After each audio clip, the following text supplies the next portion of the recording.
السلام علیکم ورحمۃ اللہ وبرکاتہ۔ الحمد للہ رب العالمین والصلاة والسلام علی رسولہ الکریم وعلی آلہ وصحبہ ومن سار علی نہجہ الی یوم الدین وسلم تسلیما کثیرا، اما بعد۔ ہم نے کل سورۃ الانعام کی آخری آیات لی تھیں، آیت نمبر 162 سے آخر تک ان آیات کو دہراتے ہیں۔ اعوذ باللہ من الشیطان الرجیم، قل ان صلاتي ونسكي ومحیاي ومماتي للہ رب العالمین۔ کہہ دیجئے کہ بے شک میری نماز اور میری قربانی، میری عبادت اور میری زندگی اور میری موت سبھی اللہ کے لیے ہے جو جہانوں کا رب ہے، لا شریک لہ، جس کا کوئی شریک نہیں، وبذالک امرت، اور اسی کا مجھے حکم دیا گیا ہے، وانا اول المسلمین، اور میں سب سے پہلے اللہ کے لیے اطاعت کرنے والا ہوں۔ جس میں ایک مسلمان کی زندگی کا منہج اور اس کا مقصد بیان کیا گیا ہے کہ مسلمان کی ہر طرح کی عبادات، اس کی ہر طرح کی جو بھی ان کے زندگی گزارنے کے طور طریقے ہیں، اور بذات خود اس کی زندگی اور موت بھی سبھی اللہ کے لیے ہے۔ اللہ کی خاطر اس کا جینا ہوتا ہے اور اللہ کی خاطر اس کی موت ہوتی ہے، اور اس عبادت میں اللہ تعالیٰ کو خالص ہو کر اس کی عبادت کرتا ہے جس کا کوئی شریک نہیں۔ اور پھر آپ صلی اللہ علیہ وسلم کو حکم دیا گیا کہ آپ اپنے آپ کو سب سے پہلے یعنی کہ ایک نمونے کے طور پر پیش کرو کہ مجھے اسی بات کا حکم دیا گیا ہے اور میں سب سے پہلا اللہ کی اطاعت کرنے والا ہوں۔ اور آپ کا سب سے پہلا اطاعت کرنے والا ہونے کا معنی کہ اس امت میں سے، امت مسلمہ میں سے آپ سب سے پہلے اللہ کے لیے اطاعت کرنے والے۔ قل اغیر اللہ ابغی ربا وہو رب کل شیء، کہہ دیجئے کہ میں کیا غیر اللہ کو رب بناؤں یا اللہ کے سوا کو اور رب تلاش کروں، وہو رب کل شیء، جبکہ وہ ہر چیز کا رب ہے۔ ولا تکسب کل نفس الا علیہا، اور نہیں کماتی ہر جان مگر اپنے اوپر ہی۔ ولا تزر وازرۃ وزر اخری، اور نہیں کوئی بوجھ اٹھانے والی بوجھ اٹھاتی مگر کسی اور کا، دوسرے کا۔ ثم الی ربکم مرجعکم فینبئکم بما کنتم فیہ تختلفون، پھر تمہارے رب کی طرف لوٹنا ہے، فینبئکم، پس تم کو بتائے گا، خبر دے گا، بما کنتم فیہ تختلفون، جس میں تم تھے اختلاف کرتے۔ جس میں بیان ہوا اس بات کا کہ جب کائنات کا رب صرف اللہ ہے اور پوری مخلوقات اسی کی عبادت کرتی ہے، تو پھر انسان کو کیسے حق بنتا ہے کہ اللہ کو چھوڑ کر کسی اور کو رب بنائے؟ اور پھر جو انسان نے کیا کمایا ہے اس کا ضابطہ بیان ہوا کہ ہر انسان نے جو کیا ہے اس کی برائی، اس کے گناہ کو وبال اسی پر ہے، کسی دوسرے پر نہیں، اور نہ ہی کوئی دوسرا کسی کا بوجھ اٹھائے گا۔ یہ ہے اصل جو اللہ تعالیٰ کے ہاں مجازات کا جو ضابطہ ہے کہ ہر انسان اپنے کیے ہوئے کا خود ذمہ دار ہے، اور کوئی دوسرا اس کے یعنی کہ کسی نیکی برائی کا اس کو نہ فائدہ ہے نہ کوئی کسی کو نقصان ہے۔ ثم الی ربکم مرجعکم، پھر تمہارے رب کی طرف لوٹنا ہے، اور دنیا کے اندر جو اختلافات ہیں اور طرح طرح کے دین دنیا کے لحاظ سے لوگوں کے معاملات ہیں، اللہ تعالیٰ پھر اس کا فیصلہ کرے گا۔ وَهُوَ الَّذِي جَعَلَكُمْ خَلَائِفَ الْأَرْضِ، اور وہ اللہ کی ذات ہے جس نے تم کو بنایا زمین میں جانشین۔ اور جانشین ہونے کا معنی کہ ایک دوسرے کے تم خلیفہ بنتے ہو، ایک دوسرے کے جانشین بنتے ہو۔ بیٹا جو ہے باپ کے بعد اس کا جانشین بنتا ہے، کسی بادشاہ کے بعد اس کے بعد آنے والا اس کا جانشین بنتا ہے، اور اس طرح اللہ تعالیٰ نے دنیا میں نظام چلا رکھا ہے اس جانشینی کا۔ وَرَفَعَ بَعْضَكُمْ فَوْقَ بَعْضٍ دَرَجَاتٍ، اور اس میں اللہ تعالیٰ نے تم کو ایک دوسرے کے اوپر درجات دیے ہیں، یعنی کسی کو مال میں زیادتی، کسی کو کمی، کسی کو عہدے منصب میں بڑا، کسی کو اس سے کم، کسی کو شکل و صورت، ہر چیز میں جو اللہ تعالیٰ نے بندوں کے درمیان تفاوت اور فرق رکھا ہے، کس لیے؟ لِيَبْلُوَكُمْ فِي مَا آتَاكُمْ۔ ہاں، یہ فرق رکھنے کا مقصد یہ نہیں کہ جس کو زیادہ دیا ہے وہ زیادہ کا حقدار تھا اور جس کو کم دیا ہے وہ اس کا حقدار نہ تھا، بلکہ کس لیے ہے؟ لِيَبْلُوَكُمْ، تاکہ آزمائش کرے تمہاری، فی ما آتاکم، جو تم کو دیا ہے اس میں۔ جس سے معلوم ہوا کہ انسان دنیا کے اندر اس زندگی میں آزمائش میں ہے، اور اس کو جو بھی کچھ ملا ہے اللہ کی طرف سے وہ سبھی کا سبھی اس کی آزمائش کے لیے ہے۔ وہ علم ہو یا مال ہو، عہدہ منصب ہو یا کوئی عزت شہرت ہو، قوت طاقت ہو، کچھ بھی کسی طرح کی کوئی چیز ملی ہے انسان کو، وہ اللہ کی طرف سے آزمائش ہے کہ اللہ بندوں کو آزماتا ہے کہ وہ ان نعمتوں کے ساتھ کیا کرتے ہیں۔ ان ربک سریع العقاب، بے شک تیرا رب جو ہے بہت جلد پکڑ کرنے والا ہے، وَإِنَّهُ لَغَفُورٌ الرحیم، اور بے شک بڑا ہی بخشنے والا مہربان ہے، کہ جس میں اللہ تعالیٰ کے لحاظ سے ایک بندے کو اللہ کے ساتھ جس طرح چلنے کا انداز ہونا چاہیے وہ بیان کیا ہے، کہ اللہ تعالیٰ کی پکڑ کی، اس کی سزا کی، اس کی گرفت کا ڈر بھی ہر وقت ہمیشہ سامنے ہو، اور ساتھ ساتھ اللہ کی بخشش، مغفرت، رحمت، اس کی امید بھی ہو۔ تو یہ ہے خوف و رجا، کہ اللہ تعالیٰ کی پکڑ کا، اس کے عذاب کا ڈر، اور اس کی رحمت کی امید، کہ جو ایک مومن مسلمان کے ساتھ ہمیشہ برابر ہونی چاہیے۔ تو یہ تھی سورۃ الانعام۔ اس کے بعد ہم سورۃ الاعراف شروع کرتے ہیں۔ اعوذ باللہ من الشیطان الرجیم، بسم اللہ الرحمن الرحیم، الف لام میم صاد، کتاب انزل الیک فلا یکن فی صدرک حرج منہ لتنذر به وذکرى للمؤمنین، اتبعوا ما انزل الیکم من ربکم ولا تتبعوا من دونه اولیاء قلیلا ما تذکرون، وکم من قریة اہلکناها فجاءها بأسنا بياتا أو هم قائلون، فما كان دعواهم إذ جاءهم بأسنا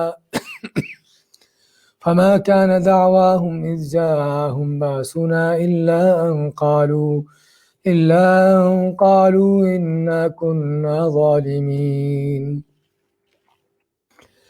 الف لام میم صاد، کتاب انزل الیک، یہ وہ کتاب ہے کہ جس کو نازل کیا گیا آپ کی طرف، فلا یکن فی صدرک حرج منہ،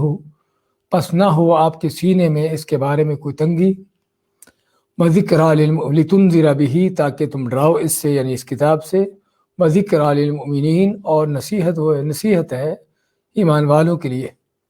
اتبعوا ما انزل الیکم، اتباع کرو ما جو انزل الیکم، نازل کیا گیا تمہاری طرف، من ربکم، تمہارے رب کی طرف سے، ولا تتبعوا من دونہ اولیاء، اور نہ تم پیروی کرو اس کے سوا، یعنی اللہ کے نازل شدہ کے سوا، اولیاء، اپنے من گھڑت سرپرستوں کی، قلیلا ما تذکرون، بہت تھوڑے ہی تم نصیحت پاتے ہو، وکم من قریۃ اہلکناہا، اور کتنی ہی بستیاں جن کو ہم نے ہلاک کیا، فجاءها بأسنا، پس آیا ان پر ہمارا عذاب، بیاتن، رات کے وقت، او ہم قائلون، یا کہ وہ جب قیلولہ کر رہے، یعنی دوپہر کو آرام کر رہے تھے، فما كان دعواہم، پس نہیں تھی ان کی پکار، اذ جاءہم بأسنا، جب ان پر ہمارا عذاب آیا، الا ان قالوا، مگر انہوں نے کہا، انا كنا ظالمین، بے شک ہم تھے ظالم۔ سورۃ الاعراف کی آیت نمبر 1 سے 5 تک کی تلاوت اور ترجمہ پیش کیا گیا ہے۔ سورۃ الاعراف کہ جو کہ قرآن کریم کی 7ویں سورت ہے، اور یہ مکی صورتوں میں سے ہے، کہ جس کے مکی ہونے میں کوئی شک نہیں یا کوئی اختلاف نہیں، اور اس کا زمانہ نزول بھی، یعنی کہ ان حالات اس وقت تھا کہ جب سورۃ الانعام نازل ہوئی ہے، مکہ والوں کی تکذیب، ان کا جھٹلانا، اور اس کے موضوعات کے لحاظ سے ہم دیکھتے ہیں کہ شروع کی آیات، بلکہ اللہ تعالی سورت کا آغاز ہی قرآن کریم کی حقانیت، اس کی صداقت سے، اور اس کی دعوت کو دینے سے، بغیر کسی تردد کے اس کی دعوت لوگوں کو تک پہنچانا، اس کا حکم دیا، اور بندوں کو بھی حکم دیا کہ وہ اسی قرآن و سنت کی اتباع کریں۔ اور پھر اللہ نے مثالیں دی ان لوگوں کی کہ جو اللہ کی وحی کا جھٹلاتے رہے، اس کا انکار کرتے رہے، کہ ان کا انجام کیا ہوا، اور بندوں کے لحاظ سے اللہ نے تنبیہ کی کہ ہم ان کے پورے حساب لینے والے ہیں، اور میزان ہونے والے ہیں ان کے اعمال کے۔ اور پھر اس کے بعد ہم دیکھتے ہیں کہ اللہ نے آدم علیہ السلام کا، ان کی تخلیق کا، ان کے پیدا کرنے کا، اور اس کے بعد ان کو فرشتوں کو جو حکم دیا سجدہ کرنے کا، اس بات کا ذکر کیا، اس واقعے کا ذکر کیا جو سورۃ بقرہ کے بعد یہاں پر دوبارہ پھر سے اس کا تکرار ہوتا ہے۔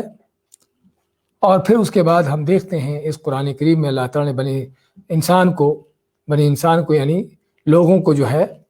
وہ شیطان کے ہتھ کنڈوں سے بچنے کی تلقین کی، اور پھر اس کے بعد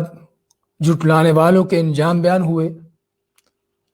ان چیزوں کے بعد بیان کرنے کے بعد اللہ تعالیٰ نے جو ہے تفصیلاً جو ہے قوموں کے ذکر کیے ہیں۔ جب جھٹلانے والوں کا بیان ہوا تو اللہ تعالیٰ نے مثال دیتے ہوئے اور عبرت دلاتے ہوئے سابقہ قوموں کے تفصیلاً واقعات بیان کیے، قوم نوح کا، قوم عاد کا، قوم ثمود کا، قوم لوط کا، قوم شعیب، اور اس کے بعد موسیٰ علیہ السلام کے واقعے کی تفصیلات جو تقریباً سورت کے آخر سے کچھ پہلے تک چلتی ہیں، بنی اسرائیل کے واقعات اور ان کے طرح طرح کی جو بدبختیوں کے انداز رہے ہیں۔ اور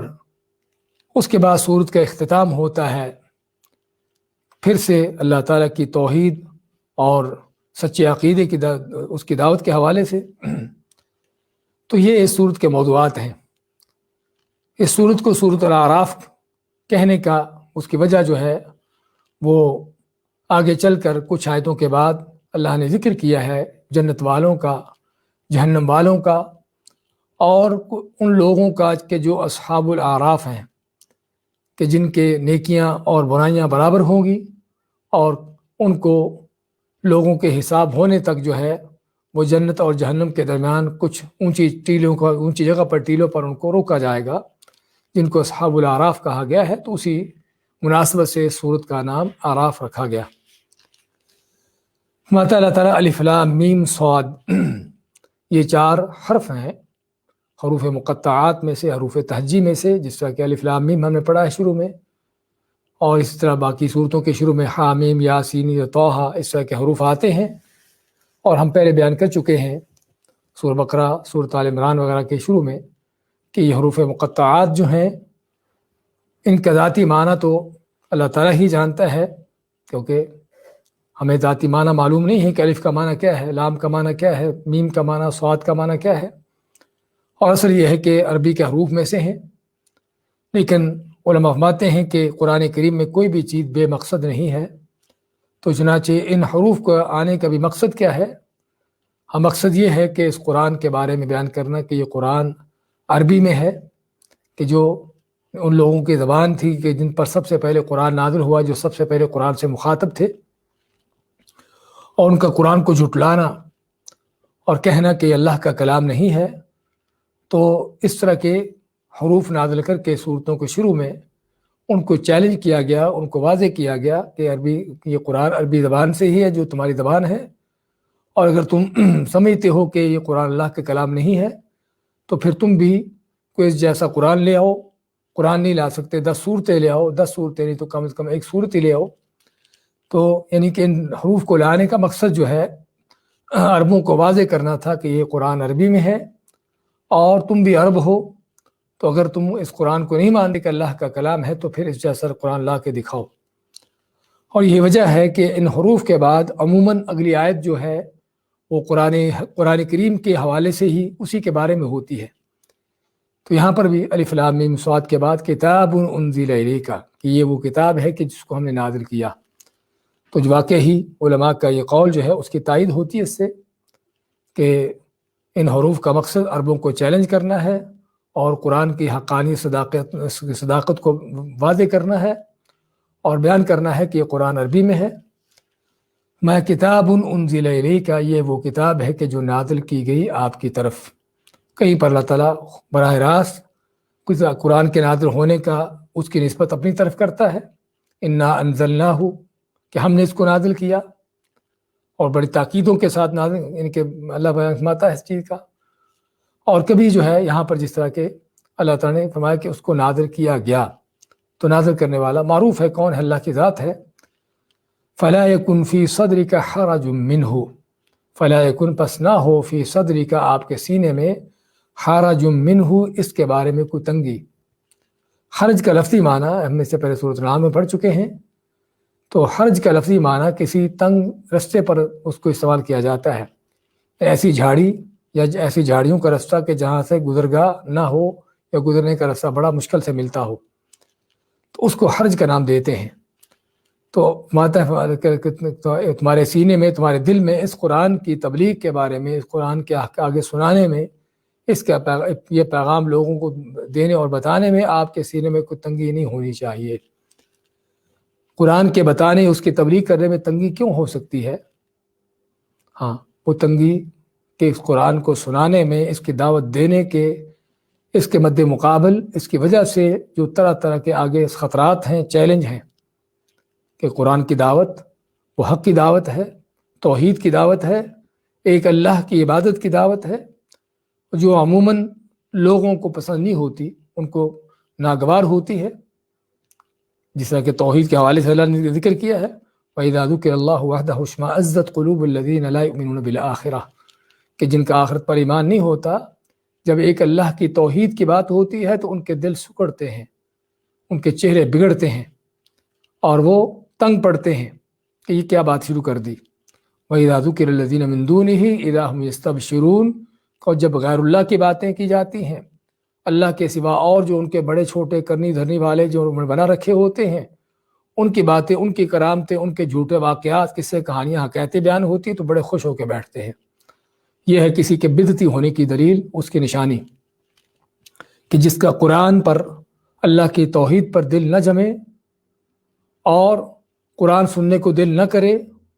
اور توحید کی بات سن کر اس کا دل سکڑے، اور جب اللہ کے سوا اوروں کی باتیں آ جائیں تو بڑا دل جو ہے وہ بڑا خوش ہو کے بیٹھے، تو یہ کسی کے بدبخت ہونے کی، اس کے بے ایمان ہونے کی دلیل ہے۔ تو یہاں پر بھی فرمایا اللہ تعالیٰ نے کہ اس قرآن کی تبلیغ کرنے میں، اس کی دعوت دینے میں، دعوت حق کو پھیلانے میں آگے بہت بڑے چیلنج ہیں، بہت بڑے خطرات ہیں، اور بہت بڑے اذیتیں اور تکلیفیں ہیں۔ تو اس لیے اللہ تعالیٰ نے پہلی آیت میں ہی بیان کر دیا سورت کی کہ آپ کو اس قرآن کی دعوت دیتے ہوئے کسی کافر سے، کسی دین کے دشمن سے، اس سے کسی سے خوفزدہ ہونے کی، ڈرنے کی ضرورت نہیں، کہ جس میں ایک داعی حق جو ہے اس کو اس بات کی تعلیم دی گئی ہے کہ حق کی دعوت دیتے ہوئے مخالفوں کو نہ دیکھو کہ وہ موافق، یعنی کہ وہ مخالفت کر رہے ہیں، وہ دشمنی کریں گے، وہ اذیتیں دیں گے، وہ تان بازی کریں گے، گالی گلوچ کریں گے، ہاں ان چیزوں کو نہ دیکھو، بلکہ حق بات جو ہے وہ خود بھی اس پر عمل پیرا ہو، آگے بھی ان کو اس کو سناؤ، اس کو مانے نہ مانے، اس کی کوئی مخالفت کرے یا موافقت کرے، کچھ بھی کرے، تو حق بات کا تقاضا ہے کہ اس کو آگے پھیلایا جائے، لوگوں کی، ان کے رجحانات اور لوگوں کے توجہات کو نہ دیکھا جائے کہ لوگ کیا چاہتے ہیں اور لوگ کیا پسند کرتے ہیں۔ ہاں، اگر لوگوں کی پسند دیکھنی ہے تو یہ بے ایمانوں کا کام ہر زمانے میں رہا ہے، وہ گمراہ کن ملا پیر بھی، گمراہ کن قسم کے پیشوا بھی، کہ جن کی ہمیشہ کوشش ہی ہوتی ہے کہ لوگوں کو کس طریقے سے خوش کیا جائے، ایسے قصے کہانیاں، ایسی حکایتیں، ایسی باتیں کہ جو لوگوں کو من پسند ہوں ان کو وہ بتائی جائے۔ ہاں، توحید کی بات، ایک اللہ کے دین کی بات، قرآن سنت کی بات، ہاں یہ لوگوں کو گوارا نہیں ہوتی، اس لیے ایسی باتیں نہ کی جائیں۔ لیکن جو حق کا داعی ہے وہ حق کی دعوت دیتا ہے اور بے باک ہو کر دیتا ہے، کوئی اس کو قبول کرے نہ کرے، کوئی اس کو ٹھکرائے یا مانے، اس کو اس چیز سے کوئی پرواہ نہیں ہوتی۔ تو اس میں اس بات کی دعوت دی گئی ہے کہ اللہ کے اس قرآن، اللہ کے اس پیغام کو آگے پہنچاؤ، فلا یکن فی صدرک حرج منہ، اس قرآن کی تبلیغ کرنے میں، اس کو پہنچانے میں، اس حق کی دعوت دینے میں آپ کے سینے میں، آپ کے دل میں کسی طرح کی کوئی تنگی پیدا نہ ہو، کوئی پریشانی نہ آئے، کس طرح کے خطرات کھٹکے پیدا نہ ہو جائیں کہ دعوت دینے کے نتیجے میں کیا ہوگا، لتنذر بہ، ہاں تاکہ تم اس قرآن سے ڈراؤ، وذکریٰ للمؤمنین، اور مومنوں کے لیے تاکہ نصیحت بن جائے۔ اللہ نے قرآن کے دو بڑے مقصد بیان کیے، اور وہ کیا ہیں کہ اس قرآن کا مقصد لوگوں کو ڈرانا ہے، اور ڈرانا کن کو مقصد ہے کہ جو اس قرآن کی، اس کو جھٹلاتے ہیں، اس کا انکار کرتے ہیں، اللہ کو ماننے کے لیے تیار نہیں ہوتے، ایسے کافروں کو، ایسے لوگوں کو اللہ کے عذاب سے، اس کی پکڑ سے ڈرایا جائے۔ تو اور کوئی شک نہیں کہ قرآن، اس کی ہر آیت ہی اللہ کے عذاب سے ڈرانے کے لیے، اللہ کی طرف لوگوں کو لانے کے لیے اس کا یہ مقصد ہے۔ وذکر للمؤمنین، اور تاکہ مومنوں کے لیے نصیحت ہو۔ ہاں، مومن اس قرآن کو مانے گا، اس کو سمجھے گا، اس پر غور و فکر کرے گا، اور پھر اس کو اس سے نصیحت حاصل ہوگی، اس سے سبق ملیں گے، اور اس سے اس کی زندگی کی راہ جو ہے روشن ہوگی، اس کو پتہ چلے گا کہ میں نے زندگی کس طرح سے گزارنی ہے۔ تو مومنوں کے ساتھ ذکر کیا کہ نصیحت کا، اور کافروں کے حوالے سے ان کو ڈرانے کا۔ واضح طور پر پتہ چلتا ہے کہ مومن ہوتا ہی وہ ہے کہ جو قرآن کو سن کر بہرا اندھا ہو کر نہیں چل دیتا، بلکہ قرآن سے نصیحت حاصل کرتا ہے، قرآن سے کچھ حاصل کرتا ہے، اس پر غور و فکر کرتا ہے۔ اور جس کو قرآن کو دیکھنے کی بھی، پڑھنے کی بھی، اس پر غور و فکر کرنے کی، سمجھنے کی توفیق نہیں ہے، پھر اس کا تعلق حقیقت میں مومنوں کے ساتھ نہیں ہے، کیونکہ مومن ہوتے ہی وہ ہیں کہ جو قرآن سے نصیحتیں پاتے ہیں۔ اور اس بات کا بھی علم ہوا کہ سب سے بڑی نصیحت اگر کائنات میں اللہ نے دی ہے تو وہ یہ قرآن ہے۔ اگر کوئی سمجھتا ہے کہ قرآن سے ہٹ کر اور کتابیں ہیں کہ جو بڑی نصیحت آموز ہوتی ہیں، بڑی سبق آموز ہوتی ہیں، اور بڑی اس سے جو ہے لوگوں کو ہدایت حاصل ہوتی ہے، تو اس کے گمراہ ہونے کی دلیل ہے کہ جس نے اللہ کے قرآن سے ہٹ کر کسی اور چیز کو ہدایت کا سرچشمہ بنا لیا، جس طرح کہ بہت سے لوگوں کا حال ہے کہ قرآن لوگوں کو چھڑا کر، قرآن سے لوگوں کو ہٹا کر اپنی اپنی کتابیں تھما رکھی ہیں۔ تو اس آیت میں قرآن کے نازل ہونے کے ساتھ ساتھ اس کی آگے تبلیغ کرنا، اس کی دعوت دینے کا حکم دیا گیا، اور اس دعوت کو دیتے ہوئے کسی طرح کی کوئی تنگی محسوس کرنا، کسی طرح کے خطرات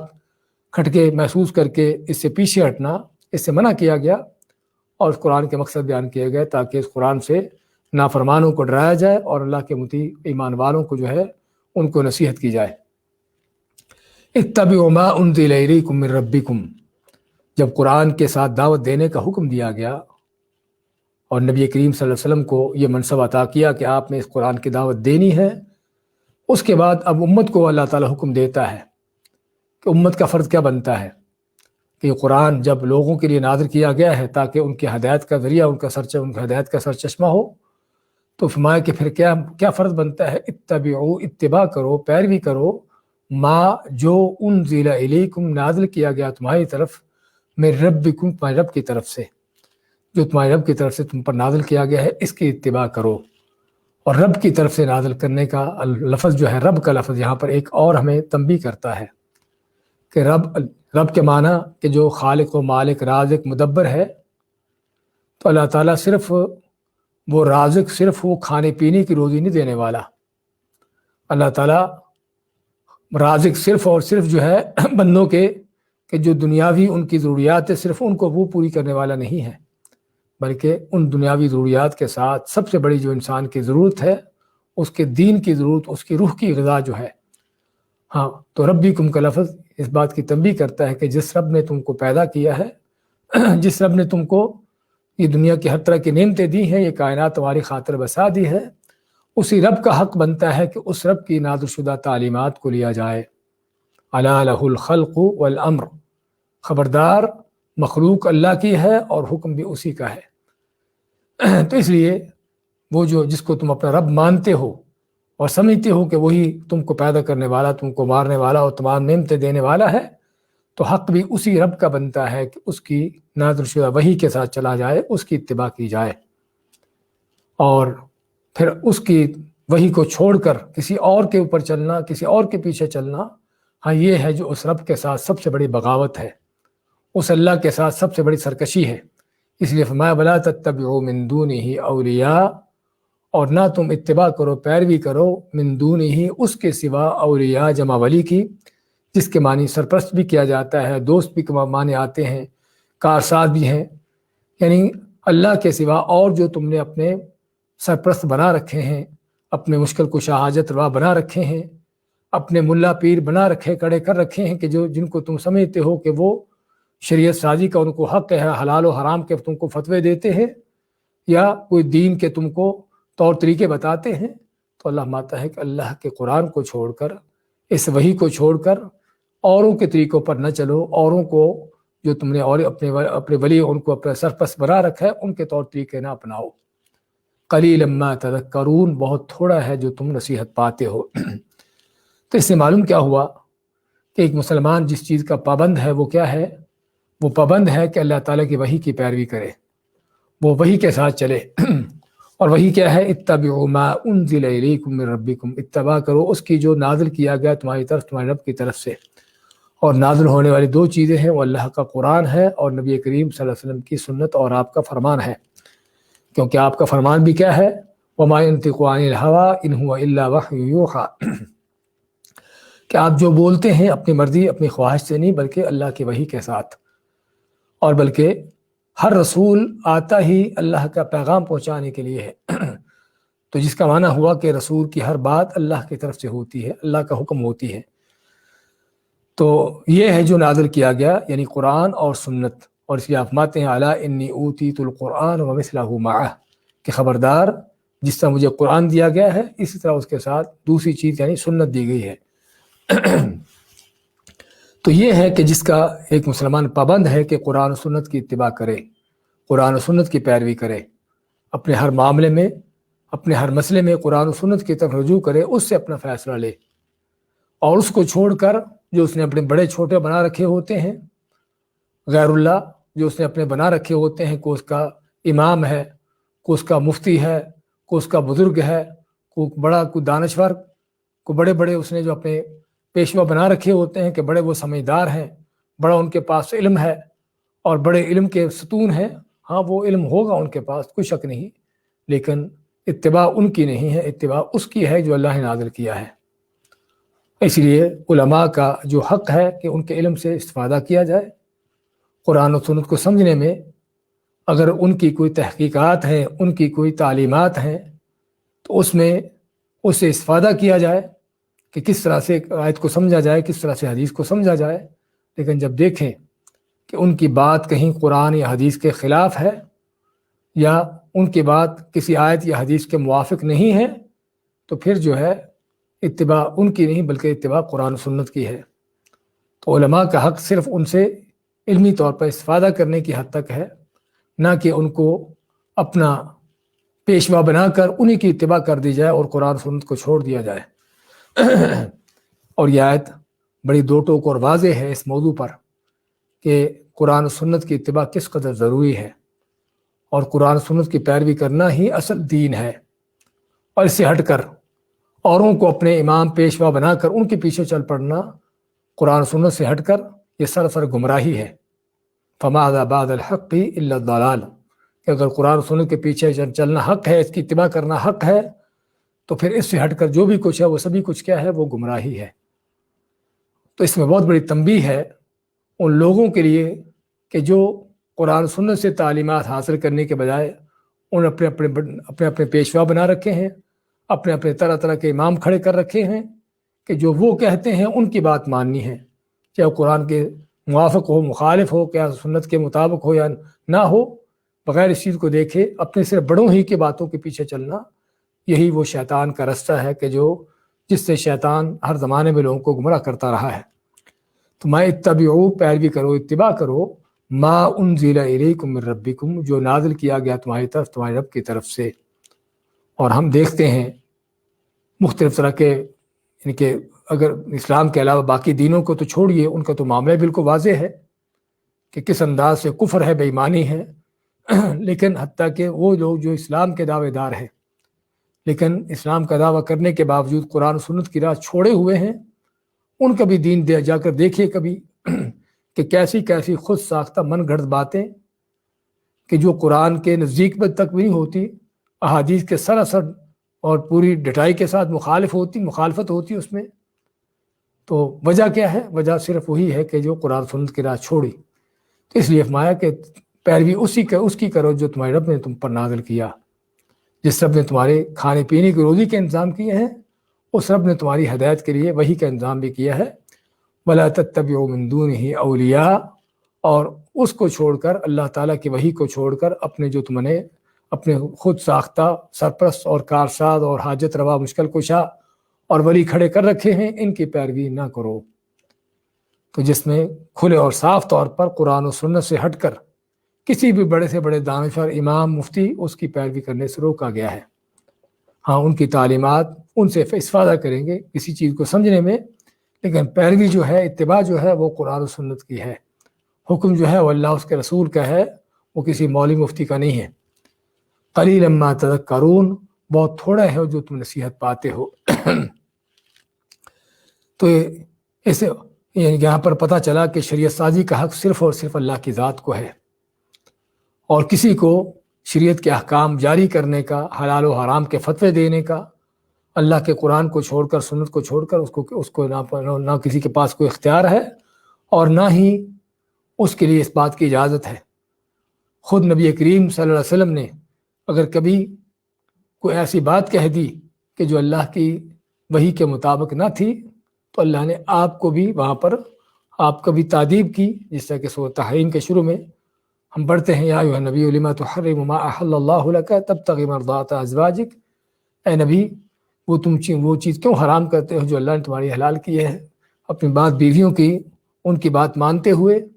تو کہنے کا مقصد، اگر کہیں پر نبی کریم صلی اللہ علیہ وسلم نے بھی اللہ تعالیٰ کے کسی حکم میں اپنی طرف سے کوئی یعنی کہ اپنی رائے کا یعنی کہ معاملہ اختیار کیا ہے، اور وہ رائے اللہ کے حکم کے مطابق نہ تھی، تو آپ کو بھی وہاں سے روک دیا گیا۔ جس سے کیا پتہ چلا کہ اگر حق کو پہچاننے کی اگر اصل کسوٹی ہے، اگر اصل کوئی چیز ہے، تو وہ قرآن سنت ہے، اور قرآن سنت میں اللہ نے ہر چیز بیان کر دی ہے، کہیں اس کو کھلے الفاظ کے ساتھ، اس کی تفصیلات کے ساتھ، اور کبھی اس کو جو ہے اس کے عام قاعدے کلیے دے کر، اور عام قاعدے کلیے بیان کر کے کہ جس کے ساتھ آدمی چل کر دین کے احکام کو سیکھ اور سمجھ سکتا ہے۔ اور ان سبھی چیزوں کے دینے کے ساتھ ساتھ یہ بھی اعلان کر دیا، الیوم اکملت لکم دینکم، کہ آج کے دن تمہارے اوپر تمہارا دین مکمل کر دیا، واتممت علیکم نعمتی، اور اپنی نعمت کو تمہارے اوپر پورا کر دیا، ورضیت لکم الاسلام دینا، اور تمہارے لیے دین اسلام کو جو ہے وہ پسند کر لیا۔ تو یہ ہے ایک مسلمان سے تقاضا، اس کی یعنی کہ خصوصاً دین کے مسائل میں، حتیٰ کہ دنیا کے معاملات میں بھی اس کا پرفرض بنتا ہے کہ اللہ تعالیٰ کے دی ہوئے احکامات، اس کی دی ہوئی تعلیمات پر چلے، اور قرآن و سنت کو چھوڑ کر اوروں کی باتوں کو اس کے سامنے نہ لائے، اس کے مقابلے میں کھڑا نہ کرے۔ قرآن و سنت کو چھوڑ کر کسی اور کی اندھی تقلید، ہاں یہ ہے کہ جو انداز ہے کس کا، اتخذوا ولا تتبعوا من دونہ اولیاء، اللہ کے سوا اوروں کو سرپرست بنانے کا یہ انداز، کہ جب کسی اور کو حلال و حرام کا اختیار دیا جاتا ہے، جب کسی اور کے پیچھے اندھے ہو کر چلا جاتا ہے، جو اس نے کہہ دیا وہ کر لیا، جس سے روک دیا رک گیا، ہاں یہ ہے کہ جو اوروں کو جو ہے ان کی اتباع کرنا، اللہ کے سوا اوروں کو جو سرپرست بنانا، ان کو شریعت سازی کا حق دے دینا، ان کو دین کے احکام جاری کرنے کی اختیارات دے دینا، ہاں یہ ہے کہ جو کائنات میں سب سے بڑا جرم ہے، اللہ کے ساتھ بغاوت ہے، اور اللہ کے ساتھ سب سے بڑی سرکشی ہے۔ یعنی اگر کسی ملک کا قانون کوئی کھڑا ہوتا ہے، اس کو قانون کی خلاف ورزی کرتے ہوئے اس قانون کے مقابلے میں کوئی دوسرا قانون لاتا ہے، تو اس کو باغی سرکش کہا جاتا ہے۔ تو جے کہ اللہ کے قرآن، اس کی نازل کردہ وحی، اس کے مقابلے میں کوئی اپنی بات یا کسی اپنے بڑے کی بات کو لے آئے،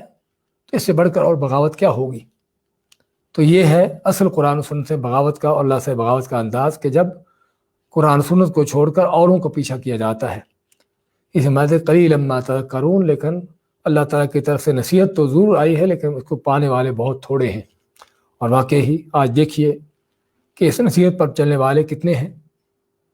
پہلی بات تو کافروں میں سے مسلمانوں کی نسبت کیا ہے، اور اسلام کے دعوے داروں کے اندر بھی توحید سنت پر چلنے والے کتنے ہیں، کتنے وہ لوگ ہیں کہ جو اللہ تعالیٰ کی دی ہوئی تعلیمات کے اوپر اس کے ساتھ ان کا دین ہے، اور کتنی بڑی تعداد ہے اور بھرمار ہے ان لوگوں کی کہ جو اسلام کے دعوے دار ہونے کے باوجود بھی قرآن و سنت کے دشمن ہیں، اس کے مخالف ہیں، اور پوری ڈٹائی کے ساتھ قرآن و سنت کی مخالفت اور قرآن و سنت پر چلنے والوں کی دشمنی کرتے ہیں۔ تو جیسے ہمارے قلیلا ما تذکرون، بہت تھوڑے ہو تو جو تم نصیحت پاتے ہو، یا تم بہت کم نصیحت پاتے ہو، دونوں معنی اس کے اندر آتے ہیں کہ تمہارا نصیحت پانا بہت کم ہے، اور نصیحت پانے والے بھی بہت تھوڑے ہیں۔ اس کے بعد فرمایا وَكَم مِّن قَرْيَةٍ أَهْلَكْنَاهَا فَجَاءَهَا بَأْسُنَا بَيَاتًا أَوْ هُمْ قَائِلُونَ، کہ کتنی ہی بستیاں،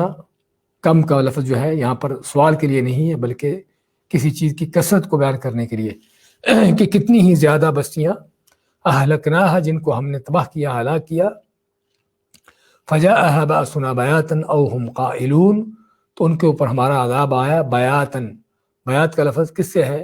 بیت سے، اور بیت کا لفظ جو ہے وہ رات گزارنے پر ہوتا ہے، اور اسی لیے گھر کو بیت عربی میں کہتے ہیں کہ وہ کیونکہ عموماً آدمی اس میں رات گزارتا ہے، تو بیاتن کا لفظ اسی سے کہ ان کے اوپر ہمارا عذاب آیا بیاتن رات کے وقت،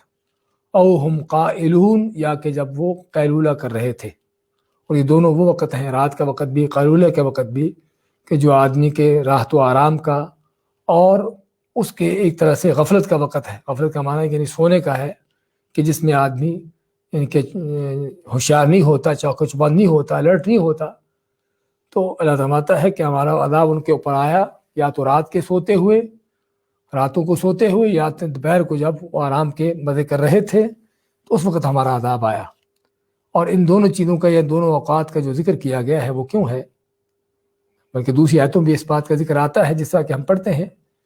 دوسری آیت میں اللہ تعالیٰ کا فرمان ہے افامن اہل القریٰ ان یاتیہم بأسنا بیاتا وہم نائمون۔ اسی صورت میں آگے چل کر فرماتا اللہ تعالیٰ کہ بستیوں والے نہ ڈر ہو گئے اس بات سے کہ ہم ان کے اوپر ہمارا عذاب آئے رات کے وقت جب کہ وہ سو رہے ہوں، او امن اہل القریٰ ان یاتیہم بأسنا ضحی وہم یلعبون، یا کہ ان کو اس بات کے نہ ڈر ہو گئے کہ ان کے اوپر ہمارا عذاب آئے کہ جب کہ وہ کھیل تماشوں میں لگے ہوں، یعنی کہ ضحیٰ کے وقت، چاش کے وقت اپنے کھیل تماشے کر رہے ہوں۔ تو ان کے اللہ تعالیٰ نے خصوصاً ان کے مختلف اوقات کا ذکر کیا ہے بستیوں قوموں پر اپنے عذاب کے آنے کا، اور تاریخ میں بھی ہم دیکھتے ہیں کہ اللہ کے عذاب قوموں پر کس کس انداز سے آتے رہے، کس بے خبری کے ساتھ بعض اوقات، اور بعض اوقات ان کے سامنے دیکھتے ہوئے، جس طرح کہ قوم لوط کی بستیوں کو تباہ کیا گیا رات کے وقت، یعنی صبح ہوتے ساتھ ہی ان کی تباہی کا وقت تھا، علیہ الصبح قریب، وہ صبح ہوتے ساتھ ہی ان کی تباہی کا، ان کی ہلاکت کا اللہ نے پہلے سے ٹائم طے کیا ہوا تھا۔ اور اسی طرح قوم شعیب کو دیکھتے ہیں کہ جن کی ہلاکت جو ہے وہ دن کے وقت، قوم سمود کی اسی طرح سے، تو دن کے روشنی میں جن کی تباہی ہلاکت ہوتی ہے۔ تو اس طرح سے اللہ تعالیٰ کے عذاب یعنی کہ قوموں پر مختلف انداز سے آتے رہے، اور عموماً اس میں بے خبری کا انداز رہا۔ بے خبری کا یہ ماننی کہ اللہ تعالیٰ نے ان پر حجت قائم نہ کی، اللہ کے نبی آئے، اللہ کی کتابیں ان پر آئیں اور ان کو دعوت دی گئی، لیکن آگے سے ان کی ہٹ درمی اور ان کا تعصب اور ان کا کہ حق کی طرف نہ آنا، ہاں یہ وہ چیزیں تھیں کہ جس وجہ سے اللہ کی طرف سے ہلاکت کا، ان کے عذاب کا کوڑا ان پر برسا۔ تو ما کم من قریۃ، کتنی ہی زیادہ بستیاں تھیں، من اہلکناہا جن کو ہم نے ہلاک کیا، فجاءہا بأسنا بیاتن، تو آیا ان کے اوپر ہمارا عذاب بیاتن رات کے سوتے ہوئے، او ہم قائلون یا کہ جب وہ قیلولہ کر رہے یعنی دوپہر کو آرام کر رہے تھے، فما کان دعواہم اذ جاءہم بأسنا، پس نہیں تھی ان کی پکار، نہیں تھا ان کا کہنا جب ان پر ہمارا عذاب آیا، الا ان قالوا، مگر انہوں نے کہا انا کنا ظالمین، کہ ہم تو تھے ظالم۔ یعنی جب عذاب کا کوڑا ان پر برسا اور عذاب ان پر آ پڑا تو اب اپنے جرم کا، اپنے ظلم کا، اپنے کفر و شرک کا اعتراف کرتے ہیں، کہتے ہیں الا ان قالوا انا کنا ظالمین، انہوں نے کہا کہ ہم تو تھے بڑے ظالم، یعنی اللہ کی نافرمانی کرنے والے، شرک کرنے والے۔ تو اس کا معنی کیا ہوا کہ ہر مجرم کو، ہر مشرک کو، ہر بے ایمان کو اپنے جرم کرتے ہوئے اس بات کا پتہ ہوتا ہے کہ میں کیا کر رہا ہوں اور میں کس جرم میں پڑا ہوا ہوں، اگرچہ وہ اپنے شرک کو ایمان کا نام دیتا پھرے، اپنی بدعات کو، گمراہیوں کو سنتوں کا نام دیتا پھرے، اپنے فسق و فجور، بدکاری، بے حیائی کو جو ہے کو اور اچھا نام دے لے، تو اس طرح کی باتوں سے وہ دھوکہ اپنے آپ کو ضرور دے لے گا، لیکن حقیقت کو نہیں بدلے گا۔ تو اس لیے یعنی کہ اپنے لیکن جب عذاب کا کوڑا برستا ہے تو پھر اپنے ظلم کا اعتراف کرتے ہیں۔ تو بات کر رہے تھے کہ ہر مجرم، ہر ظالم کو، ہر مشرک کو، ہر بدعتی کو اپنی بدعات کا پتہ ہوتا ہے کہ میں کیا کر رہا ہوں، میں کس جرم پر لگا ہوا ہوں، لیکن وہ صرف اس کی ہٹ درمی، اس کا تعصب، اس کا جو ہے شیطان پرستی کا یہ سلسلہ کہ جو اس کو حق کی طرف آنے سے روکے رکھتا ہے اور اسی باطل پر چلتا رہتا ہے حتیٰ کہ اسی پر ان کی موت آتی ہے۔ جب ہمارا عذاب ان پر آیا، فما کان دعواہم، نہیں تھا ان کا پکارنا اور نہیں تھا ان کا کہنا، اذ جاءہم بأسنا، کہ جب ان پر ہمارا عذاب آیا، الا ان قالوا، مگر انہوں نے کہا انا کنا ظالمین، کہ بے شک ہم تھے ظالم۔ لیکن کیا ان کا اس وقت اعتراف کرنا کام آیا؟ ہاں، اس وقت اعتراف کرنے کا فائدہ نہیں، کیونکہ اللہ تعالیٰ کی یعنی کہ اللہ کی طرف سے مہلت کا وقت جو ہے وہ کب تک ہے؟ موت سے پہلے پہلے ہے۔ جب موت کے اثرات نظر آ جاتے ہیں، جب ہلاکت تباہی مسلط ہو جاتی ہے، تو اس وقت کسی کا نہ ایمان لانے کا فائدہ ہے اور نہ اپنے گناہوں جرم سے فائدہ توبہ تاب ہونے کا فائدہ ہے، بلکہ مہلت کا وقت ختم ہو جاتا ہے اور اللہ کا عذاب کا کوڑا آ برستا ہے۔ اور قرآن کریم میں اللہ نے اس چیز کی حقیقت کو بیان کیا ہے۔ سورۃ انبیاء میں فرماتا اللہ تعالیٰ وَكَمْ قَصَمْنَا مِنْ قَرْيَةٍ أَهْلَكْنَاهَا مِنْ قَرْيَةٍ كَانَتْ ظَالِمَةً، کہ کتنی ہی ہم نے بستیوں کی کمر توڑی، ان کو تہس نہس کیا، كانت ظالمہ، کہ جو بڑی ظالم بستیاں تھیں، یعنی شرک و کفر پہ لگی تھیں، وَأَنشَأْنَا بَعْدَهَا قَوْمًا آخَرِينَ،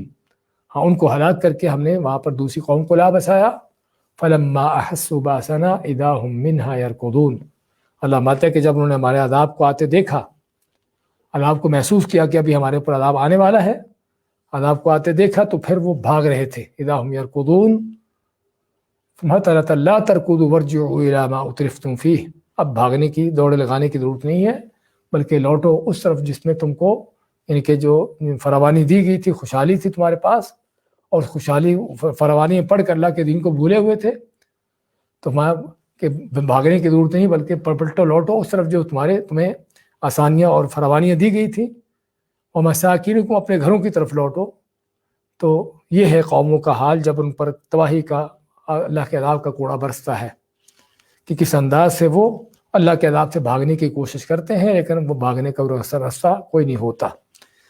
تو یہ ہے قوموں کا، تو اس وقت اپنے جرم کا بھی اعتراف کرتے ہیں۔ ہاں، اس آیت میں فرماتا اللہ تعالیٰ قالوا یا ویلنا انا کنا ظالمین، کہ وہ کہتے اس وقت کہ ہماری بربادی تباہی، کہ ہم تو تھے ظالم، یعنی کفر و شرک کرنے والے۔ تو اس سے یعنی معلوم کیا ہوا؟ معلوم یہ ہوا پہلی بات تو کہ ہر ظالم مشرک کو اپنے شرک کو، ظلم کا پتہ ہوتا ہے کہ میں کیا کر رہا ہوں، وہ کسی اندھیر پن میں نہیں ہوتا، اندھیرے میں نہیں ہوتا، بلکہ اس کو پتہ ہوتا ہے۔ اور دوسرا یہ کہ ایسے ظالموں کا اللہ کا عذاب آنے کے بعد اعتراف کرنا اپنے جرم کا اور توبہ طائب ہونا، ہاں اس وقت توبہ کے دروازے بند ہو چکے ہوتے ہیں، اس وقت ان کی اس طرح کی چیزوں کا ان کو کچھ فائدہ نہیں ہوتا۔ ہاں، فائدہ اس وقت ہے کہ جو اس سے پہلے ہو جائے۔ اور اس لیے فرعون بھی ڈوبتے اس نے کیا کہہ دیا